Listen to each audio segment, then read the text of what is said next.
Bonsoir à toutes et à tous, heureux de vous retrouver pour la tranche info en direct sur votre antenne Canal 10 Télévision avec au programme de votre soirée Info 10, le journal local et régional qui sera suivi du focus, une heure de débrief sur l'actualité.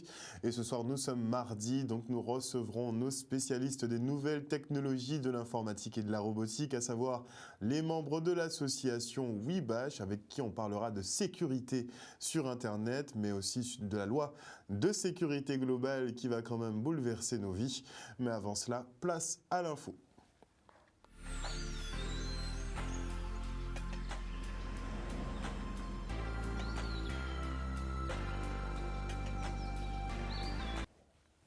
Nous sommes le mardi 23 mars 2021 et voici les titres de ce journal.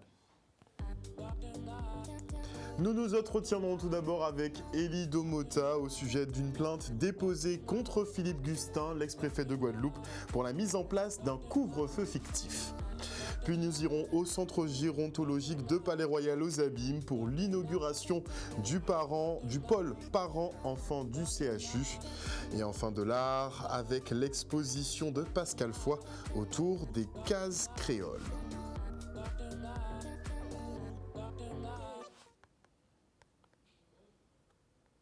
Et qui plus est, ce soir, je recevrai Georges Nandan, qui est président justement de l'organisation de Miss International, avec qui on fera une petite mise à jour.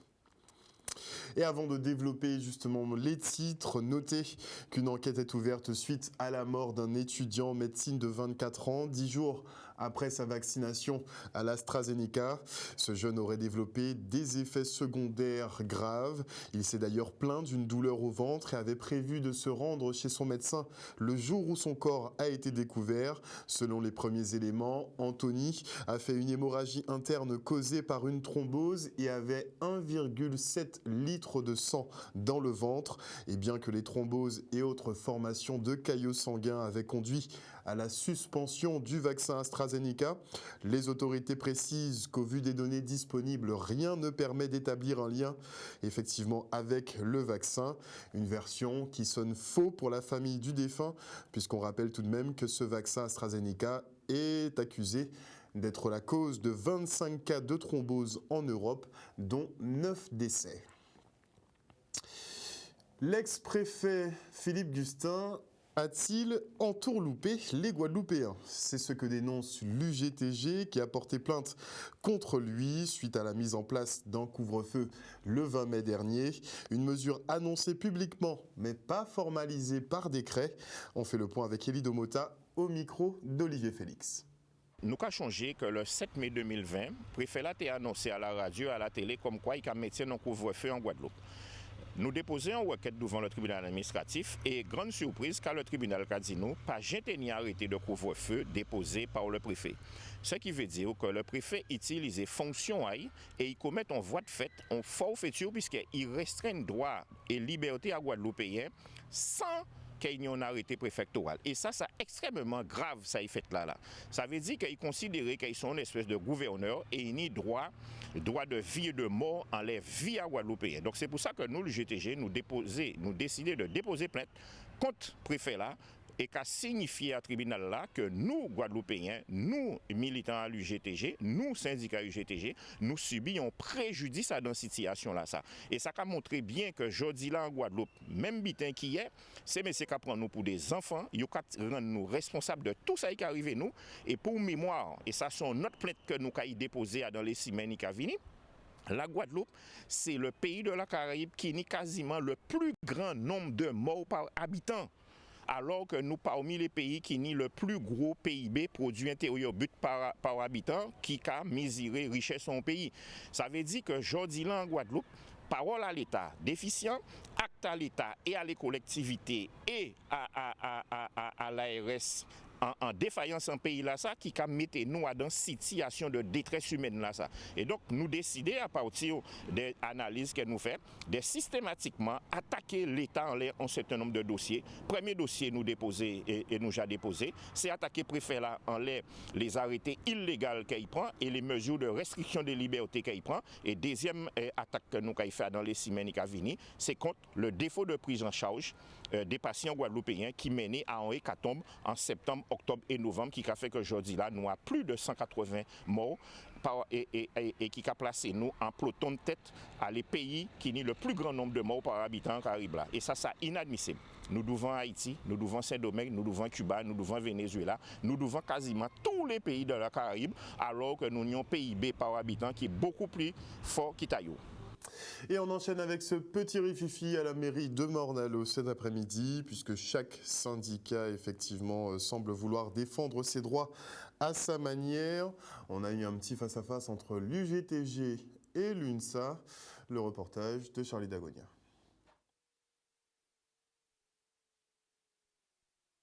On avait rendez-vous à 15h, mais malheureusement, rendez-vous là pas abouti. Parce que, mais là, comme l'UTC devant la mairie a si un piquet de grève, ils ont décidé de barrer obstacle, fait pas nous entrer à négocier avec bitin qui a concerné Morne-à-l'Eau, pour le personnel de Morne-à-l'Eau. Nous voyons une plateforme de revendication en préavis de grève le 24 février et l'UTC l'UGTG entre en grève le 2 mars. L'UTC l'UGTG entre en grève le 2 mars. Après, chaque syndicat libre de faire ça et vous voulez ne pas laisser en bas pour monde. Technica l'UTC UGTG avec Technica l'UNSA, ce n'est pas la même technique, hein, ce n'est pas la même méthode non plus, mission moins. Puisque nous travaillons, là où nous entendons que l'UTC a goumé en toute Guadeloupe, nous connaissons les problèmes que nous avons rencontrés en commune là. Dans ce cas-là, nous avons fait syndicat pour la commune là, nous commandons ça, nous commandons pour la commune, c'est la commune. Nous pas contre ça, l'UTC commandé pour la Guadeloupe. Hein. Dans ce cas, ça, nous prenons qu'à privilégier, c'est que chaque monde qui a réglé chapelle, au moins on peut dire que l'UTC ne peut pas revendiquer ça qui a repassé pour une commune, pour la Guadeloupe. Mais nous ici, dans la commune Morne-à-l'Eau, c'est pour Morne-à-l'Eau.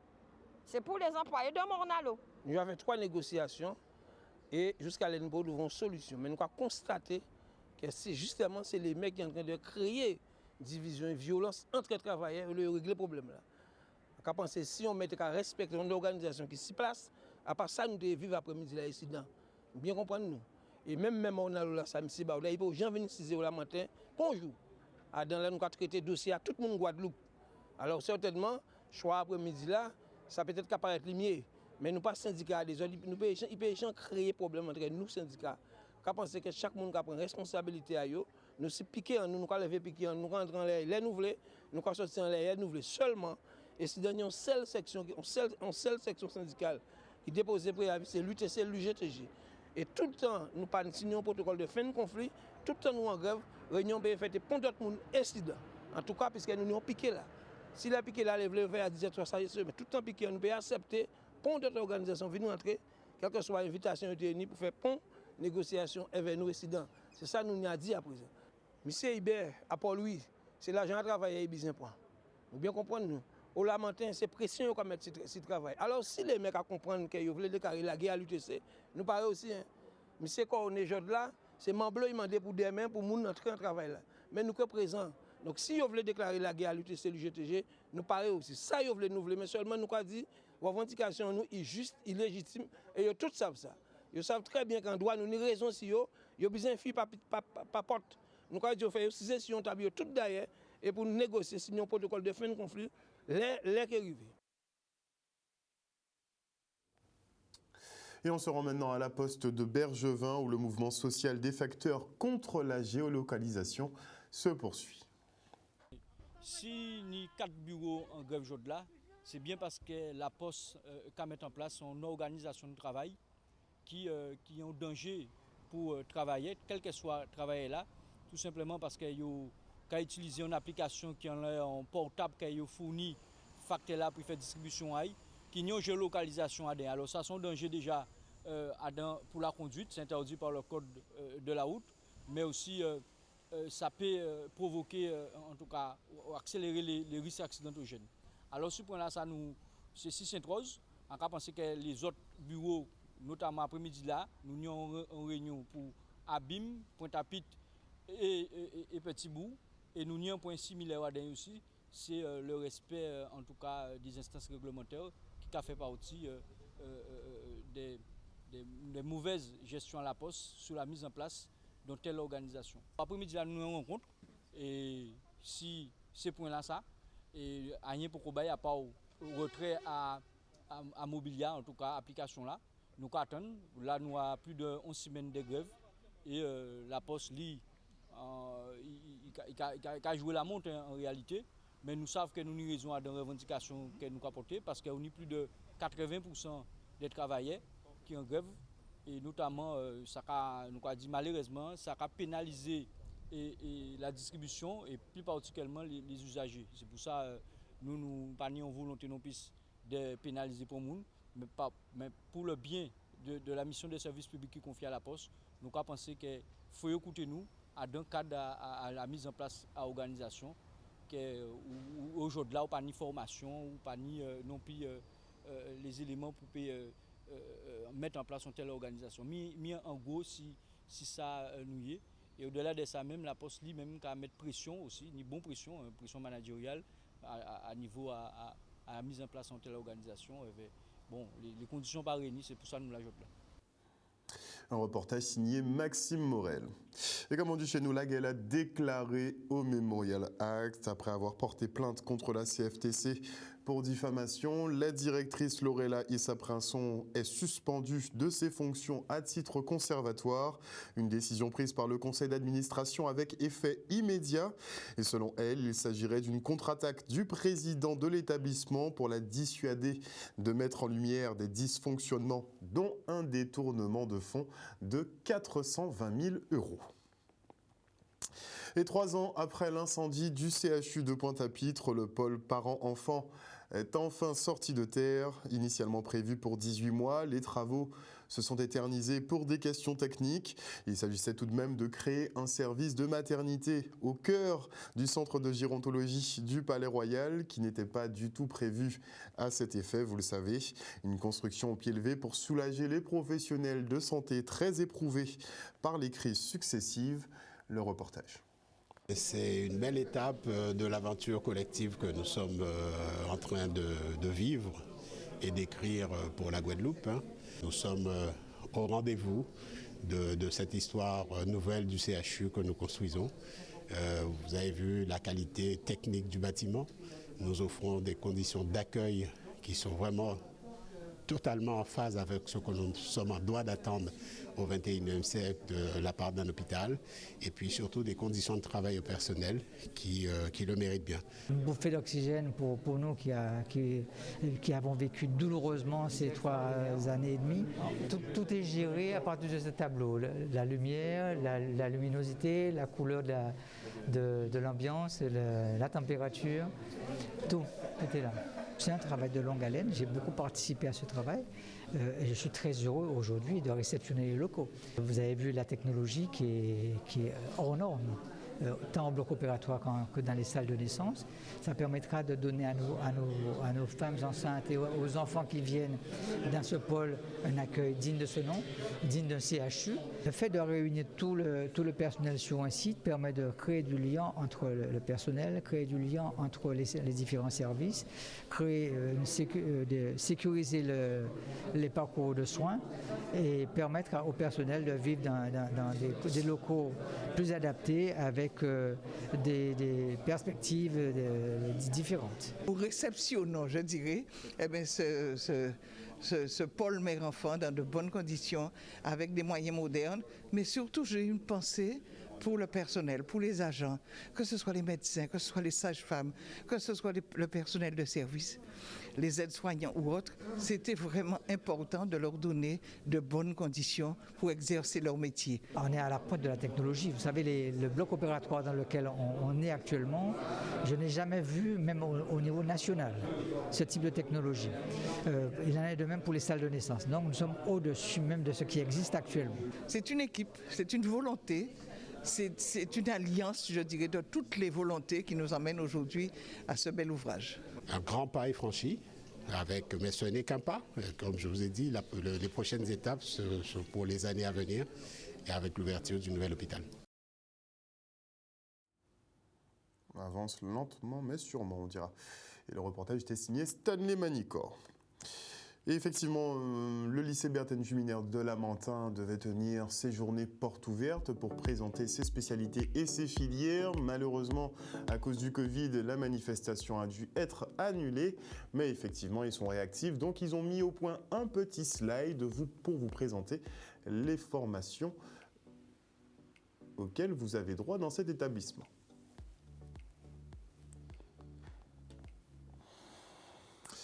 Et parlons maintenant de la Fédération du Gros Cas de Guadeloupe qui a rencontré le préfet autour de la reprise des activités. Ça fait plus d'un an quand même que les tambours ne battent plus. Ça devient problématique. Regardez. La rencontre était basée sur la reprise des léroses après le carême.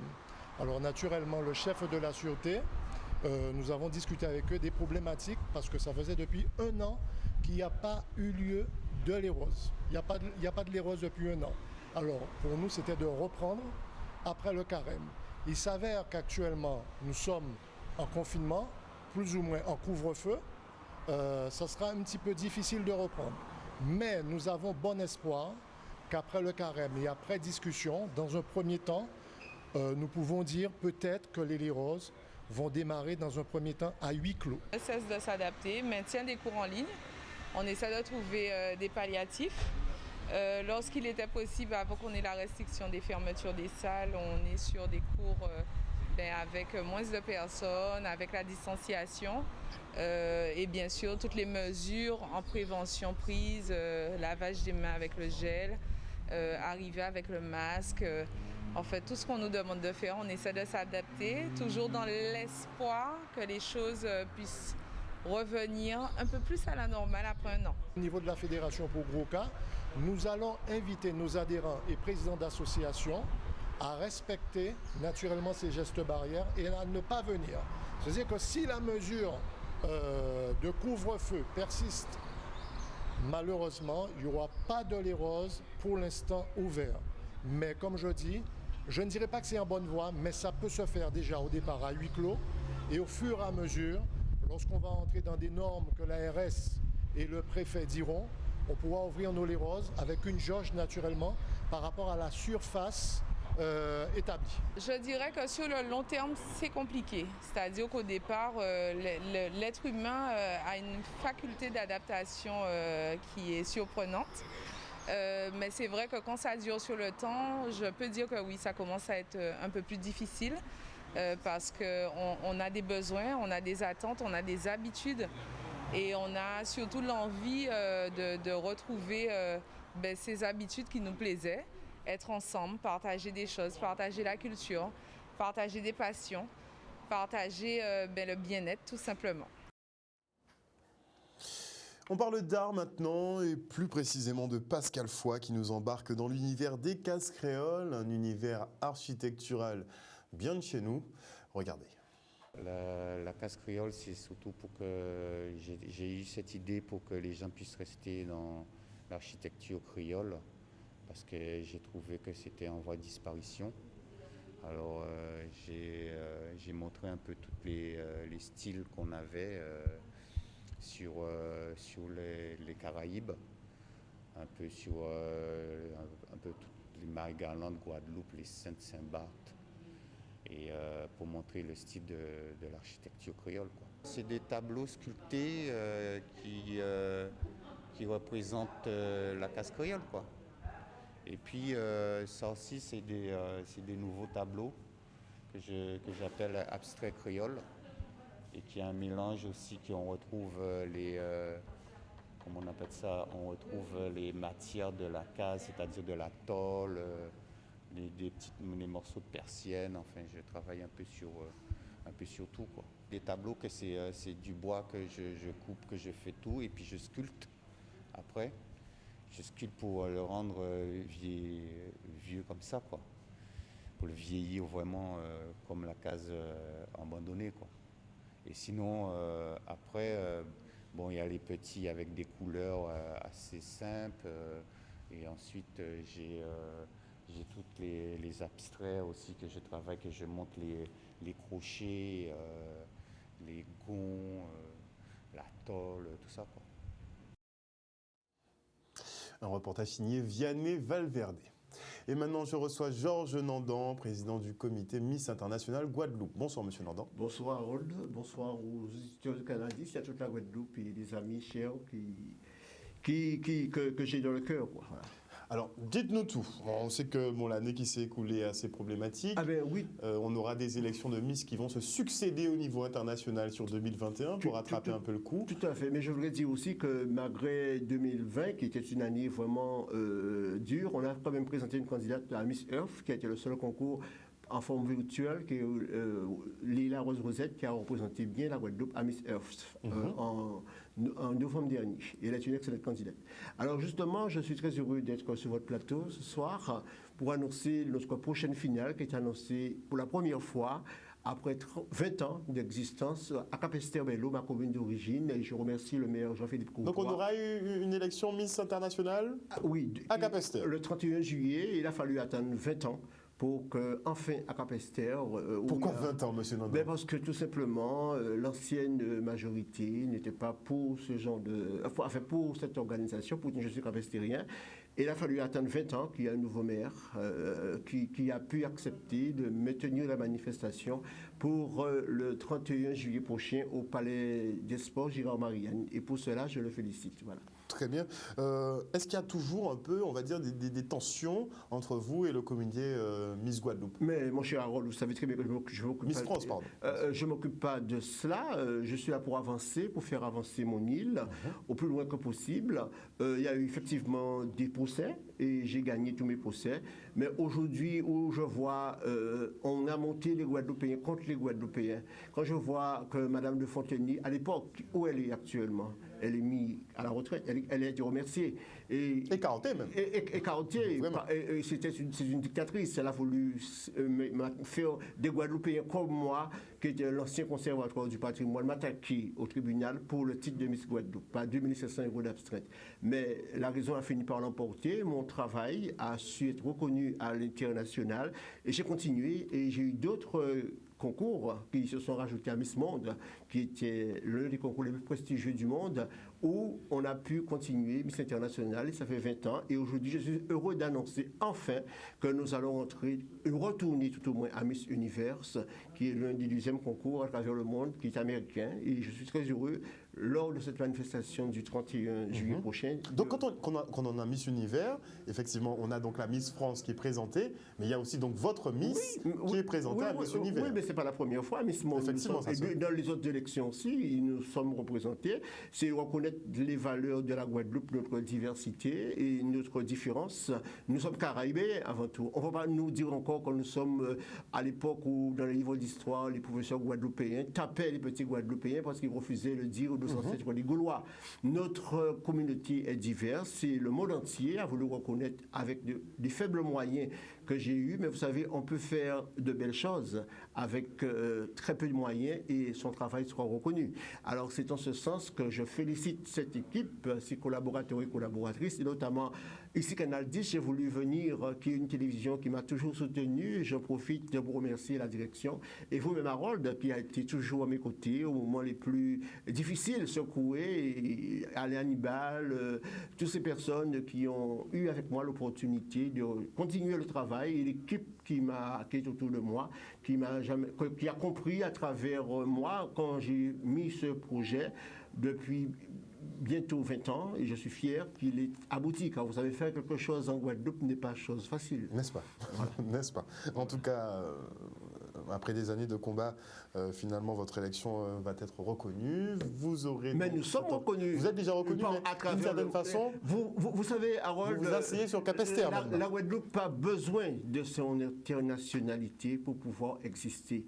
Et donc arrêtez de passer par la France pour rayonner. Mais quand vous regardez bien, je profite de vous féliciter aussi l'intervention remarquable de notre député Olivier Servat sur le racisme, qui démontre chaque jour qu'il y a une montée de racistes qui monte racisme dans toute voie culturelle, etc., pour bloquer la communauté outre-mer et que... Alors, monsieur Nandan, justement, pendant que vous êtes là, vous avez entendu ce qui se passe pour Clémence Bottineau, donc ex-Miss France. Elle devait participer justement à Miss Univers. Et finalement, c'est une autre Miss France qui doit la remplacer pour un couac d'organisation Vous pensez que c'est la vraie raison? Mais je pense tout simplement qu'elle a été victime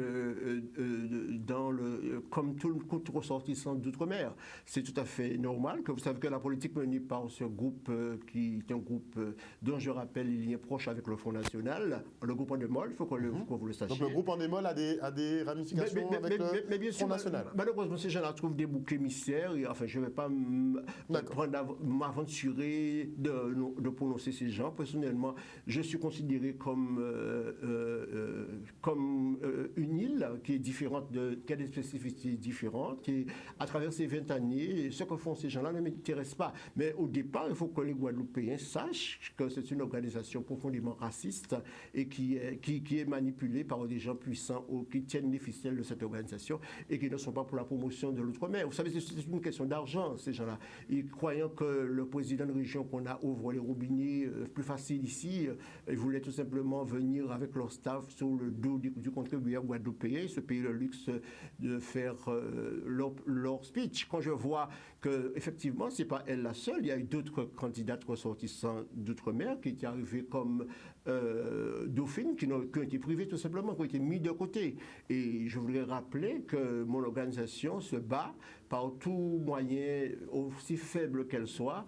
Nous avons toujours été représentés continuellement, notamment à Miss Monde, qui est le show le plus mondialement connu, même comme pour Miss Univers, parce que la famille Mormollet qui a cette organisation. Et pour la première fois aussi dans la Caraïbe, elle se passera cette année le 16 décembre à San Juan de Puerto Rico. Alors, ce qui est l'enjeu très important pour nous, de pouvoir mettre ce défi et faire notre Guadeloupe pouvoir être représentée au niveau international. Et comme je vous le dis, Harold, que l'on veuille ou pas, nous avons besoin de notre internationalité pour pouvoir exister en Guadeloupe. On ne peut pas se contenter d'être simplement... voilà quoi. Et je voudrais aussi annoncer une très grande nouvelle qui est mon groupe de musique que j'administre, Caribbean Star, que nous avons la chance, l'opportunité d'être retenus parmi les 5 finalistes pour Israël pour représenter au concours de l'Eurovision une begin, revenir après cette absence. Donc vous présenterez une begin à l'Eurovision avec une chanson qui s'appelle Let's Follow in Their Dream, laissons suivre notre rêve. On se begin en créole alors? Tout à fait, en anglais. En anglais, parce que nous avons affaire à un public international. Et donc, j'ai été très heureux, en fin de matinée, que notre producteur Kugan Hansen, qui était c'est le fils de l'ancien producteur du célèbre groupe La Compagnie Créole, qui nous a mis au courant, parce que c'est lui qui est notre manager, qu'il suit de très près, il est très heureux, il ne regrette pas de nous avoir coproduit pour cette aventure. Alors, je rappelle, si nous représentons Israël au concours de l'Eurovision... Enfin, si vous représentez la Guadeloupe à Israël... Tout à fait, c'est déjà une première d'être reconnu à travers le monde d'abord, que nous sommes les valeurs et la qualité de notre musique à un autre niveau. Quand je pense que comment le jeu marche à France Télévisions, vous avez vu nombre d'artistes qui sont chaque fois boycottés, qui n'osent même pas y aller, et quand je pense que Steven Clérima, qui était l'ancien directeur de France 2 à l'époque, il n'a jamais donné l'opportunité à un Antillais, il est de la Martinique, Steven Clérima, qui a été remercié d'ailleurs, puisqu'il a été remplacé. C'est comme ça fonctionne malheureusement à France Télévisions. Et là, il n'a jamais voulu donner la chance à la première fois qu'on avait lancé le même groupe pour représenter la France.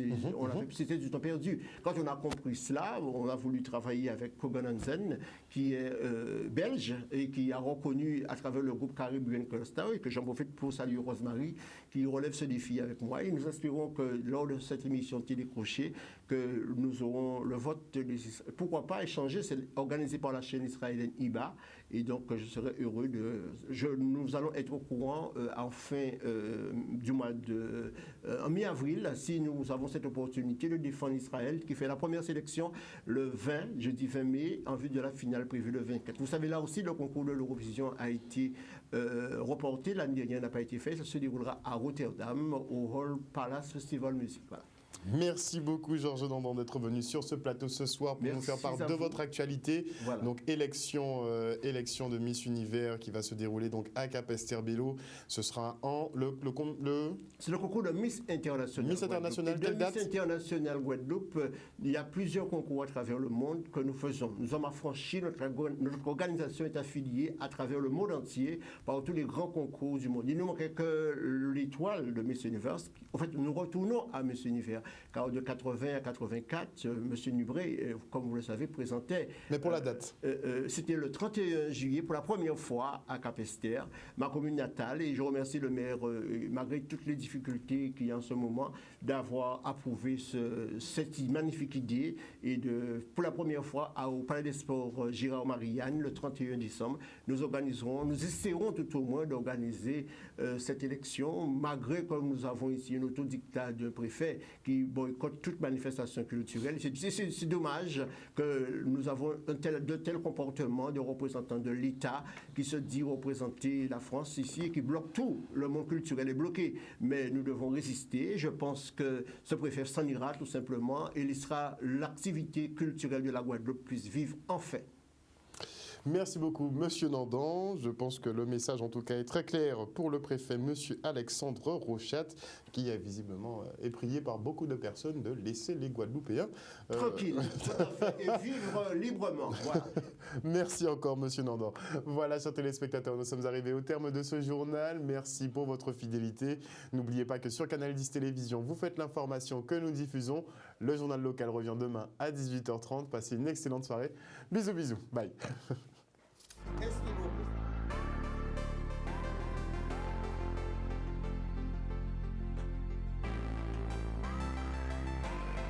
À venir dans la tranche info sur Canal 10, le focus, une heure de débrief sur l'actualité. Ce soir, nous sommes ravis, donc nous recevons les jeunes de l'association WeBash avec qui on parlera de sécurité sur Internet, mais aussi de la loi de sécurité globale qui va permettre un peu de nous fliquer, un peu beaucoup d'ailleurs. On se retrouve après la coupure pub et avant cela, je dis bonsoir à Pache Chemoué, bonsoir à Marie-Hélène Borès, bonsoir à Lydia Luce, à Rodrigue Nidois, à Grégory Hall, à Kitoun Cyprien, à Alban Wassou, bonsoir à El Canalio Valentino Cardona, à Marcelin Willy, bonsoir à Patrice Antoine, bonsoir à qui d'autre, à Moïse Aubin Caramel, bonsoir à tous les internautes qui nous suivent et aux téléspectateurs sur l'antenne de Canal 10. On se retrouve après la coupure pub. À toutes. C'était bon.